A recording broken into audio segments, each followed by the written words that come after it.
Hey Sted, we're going to talk about what you did here on the Easy Listening Aeolian collaboration for Guitar Masterclass. There are some really good things in there. I like the fact that you stick to the scale. There's no notes that are outside.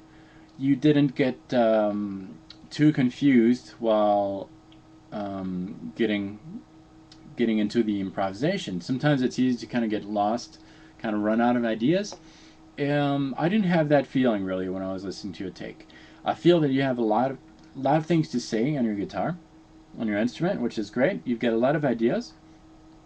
However, I feel that maybe you're trying to say a little bit too much and too concise amount of time, and that's a common mistake because when playing music, it's a little bit different than when you're talking to someone. When you're talking to someone, both people are talking the same language. We're using a mouth to create words, to create ideas, and the other one hears the ideas, and it just makes sense. There's like a direct connection.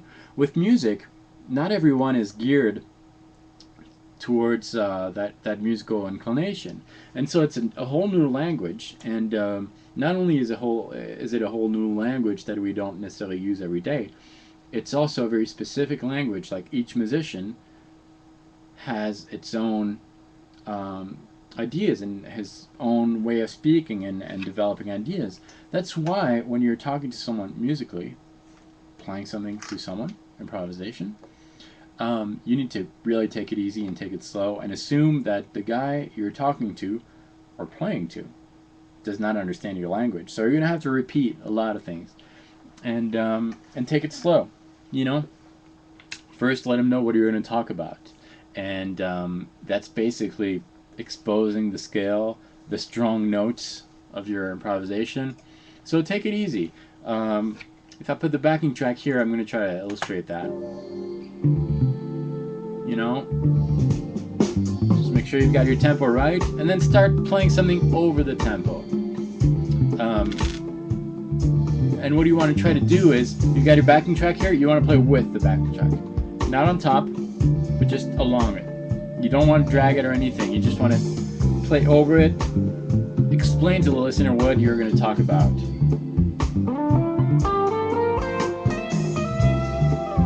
You know, I'm really playing with the backing track. Something kind of slow. Really short ideas, 4 or 5 notes. Just to kind of expose the track. If I was in tune, it would sound better, probably. That's what happens after recording 15 comments in a row. Get out of tune. But you get the idea. Really start slow, and keep the faster stuff, the pentatonic runs, that kind of stuff that you like doing. Keep that for the end, and don't overdo it. Just do a little bit of that. I think that will help. Another thing that I recommend that you work on is orientate your ideas towards certain notes. So you're going to target some notes of your scale. And you might want to start with the notes of the arpeggio, the root, third, fifth, seventh. We try the seventh. Try to land on one of these notes. So, and you don't even need the backing track to do that. You can create very simple, short ideas using that same scale, of course.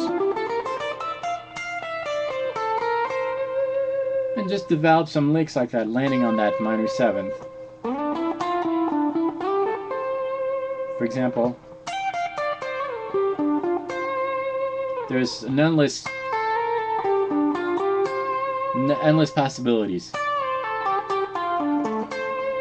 And then try that with the minor third, or just different notes. Try to axe your improvisation towards certain notes that are going to rest on. It's going to help the listener understand your language. But all that being said, your lead was not bad at all. You've got some great ideas. You've got a lot of ideas. Just eliminate some of them and bring the listener to the point where you want to bring him really slowly. Just assume that the listener has no clue how to speak your language. and you're teaching him. And after a while, he's going to recognize some words, some notes, some licks. So repetition, speak slowly. I don't like what I'm doing here. You might think that, oh man, this is retarded. This is completely out of point, but it's not. You know, it'll make sense to the listener, and just dumb it down, dumb your lead down a little bit. If you had a longer improvisation, then you can start dumb and then build up, you know, gradually, and then move on to something great and fast and technical. But that's kind of the idea behind all that. I hope this makes sense to you. If you have any questions, you know, just comment back or email me. I'll be happy to help you out. But good job, and keep up the good work. Try to apply what I said, and watch the other comments. There's some tips in there that might help you out as well. But good job. Keep up the good work.